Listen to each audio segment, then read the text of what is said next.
I never thought my neighbor would try to destroy my life over a cabin rental. No kidding.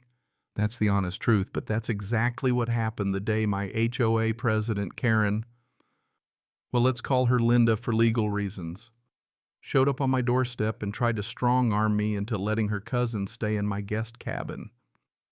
When I told her no, you'd have thought I'd just kicked her dog and set fire to her favorite azaleas because this woman flipped a switch and became my own personal nightmare right then and there. Now let me back up a second because you need to picture this. It's 7:00 a.m. On a Tuesday, coffee's still working its magic and I'm elbows deep in treating a German Shepherd with a busted leg from a car accident the night before. I'm wearing scrubs, I'm dead tired, and there's this frantic knocking on my front door, not the clinic door, my actual house. I'm thinking, please let this be about a lost dog, not some neighbor drama. But when I open it, there's Linda all dolled up in her designer jacket, tears pouring down her face like her world just caved in. I know grief, trust me, but this was next level. Her husband Robert had died about 8 months earlier in a wreck on the interstate, and honestly, the whole neighborhood felt for her. We all did. The problem was Linda didn't just get sad, she got active. She ran for HOA president on this platform of neighborhood safety and values, and most folks voted for her out of sympathy, which looking back might have been the single dumbest thing we ever did as a community. So Linda's standing there on my porch crying and rambling about her cousin Randy coming up from Florida. She says he needs a place to stay for 2 weeks and she'll pay me fair market value, of course.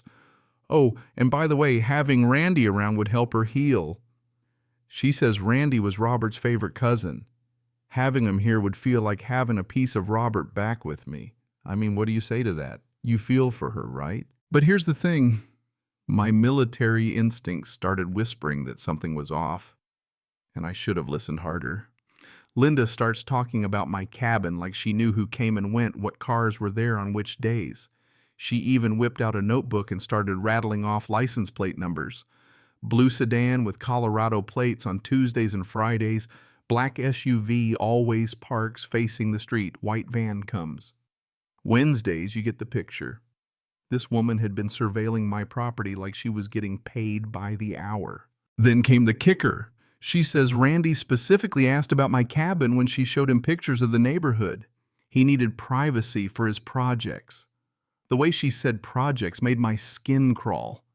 What kind of landscaping needs privacy?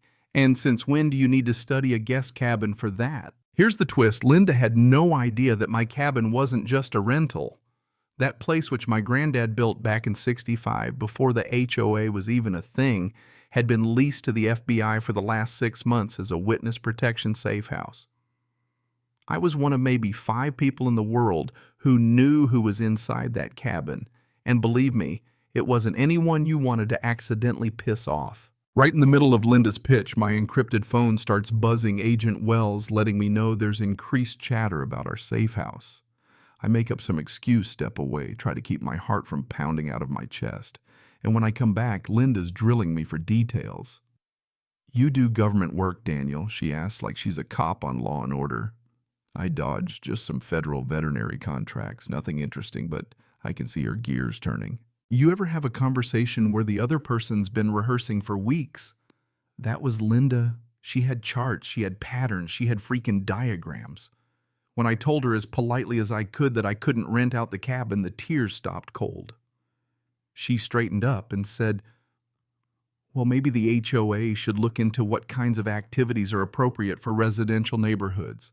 That wasn't a suggestion, that was a threat. Next thing I know, she's setting up a lawn chair in her yard with binoculars, keeping a logbook on who goes in and out of my place. I swear it was like being stalked by your own neighborhood, Nancy Drew, except with way more caffeine and way less chill. Jennifer, my neighbor who happens to be a lawyer and also sits on the HOA board, comes over and tells me Linda's been making the rounds, asking about my schedule, my business operations, whatever those were supposed to be. Jennifer says she's posted in our group chat that your cabin is an unused community asset that should benefit everyone. Meanwhile, Jennifer had seen Linda at the bank asking about loans and liquidation options, so the pieces were starting to fit. Linda was drowning and the facade was cracking. The final straw, Owen. My old buddy, who's now a deputy, drops by to let me know. Linda called the sheriff's office asking about my background, says Randy needs security clearance for landscaping work. I almost spit out my beer. Since when does sod require a background check? Things just snowballed from there. Linda starts posting evidence online showing pictures of my property visitor log. She's got this crusade going. Then late one night, Jennifer uncovers that Linda's been siphoning off HOA emergency funds, $38,000 paid to phony consulting companies, which all route back to Randy's so-called business. Turns out she's been funding a criminal operation with HOA money. That's when the bottom drops out. Randy finally shows up friendly as can be, all Florida drawl and big smiles. But when word gets out about FBI involvement, he drops the act, starts making phone calls, checking routes out of town, asking about unmarked back roads. He's not just a cousin, he's a pro. My protected witness recognizes Randy's voice as an enforcer with a murder rap in Miami. The FBI confirms that Randy isn't landscaping, he's hunting. Then Linda calls an emergency HOA meeting. I walk in and it's like stepping into a courtroom drama. 40 neighbors, Linda at the front with a PowerPoint presentation and a stack of surveillance photos. She lays out her case against me, complete with charts and license plates, and whips the crowd into a frenzy. I'm the villain in my own neighborhood until Jennifer stands up and says, Linda, this is harassment, not community service.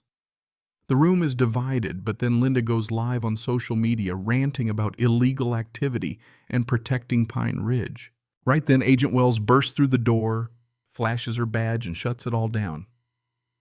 This is a classified federal operation, she says, and suddenly the whole place goes dead quiet. People stare at me like I've been living a double life because, well, I have. Then Wells reveals that Linda's obsessive surveillance accidentally caught a wanted international arms dealer, the guy who'd come for a consultation. Linda's amateur detective work had just blown open a major case, and now the FBI had everything they needed thanks to her. Meanwhile, Randy's mask is off. He's calling contacts, scoping out exits, and when he realizes the FBI's involved, he panics. That night, he launches his Operation Break-In Tools, night vision signal jammers the works. But the witness is ready, triggers the emergency alert, and the feds descend on Pine Ridge like something out of a Tom Clancy novel. Randy and his crew are arrested, weapons and surveillance equipment seized, and the full scope of the criminal network is finally revealed. 12 targets across 6 states, millions laundered through fake landscaping businesses, HOA funds gone. Linda gets arrested on federal charges, embezzlement, obstruction, conspiracy. Her breakdown is all over the news. I just wanted to honor my husband's memory. I never knew I was helping criminals. The town is shocked. But here's the poetic justice. Her house gets bought at auction by a young military family, and the neighborhood finally starts to heal. Jennifer becomes HOA president, brings in radical transparency audits, community votes, real change, real protection. And you know what? In the end, it wasn't my military training, my federal contacts, or my combat experience that saved us. It was the community people like Jennifer Owen and even folks who used to glare at me over the fence, choosing to trust, to work together, to look out for each other instead of tearing each other down. So let me leave you with this. Grief and desperation can make anyone vulnerable to manipulation. True community isn't about policing each other, it's about having each other's backs when it counts. Linda let her pain become everyone's problem, and Randy turned family ties into a weapon. But in the end, we got something more important than justice. We got a community that actually learned how to protect itself from the inside out. What do you think? Was Linda a villain, a victim, or just another casualty of grief gone wrong? Have you ever seen an HOA scandal blow up like this? Drop your thoughts in the comments, share your stories, and let's talk about what real justice means.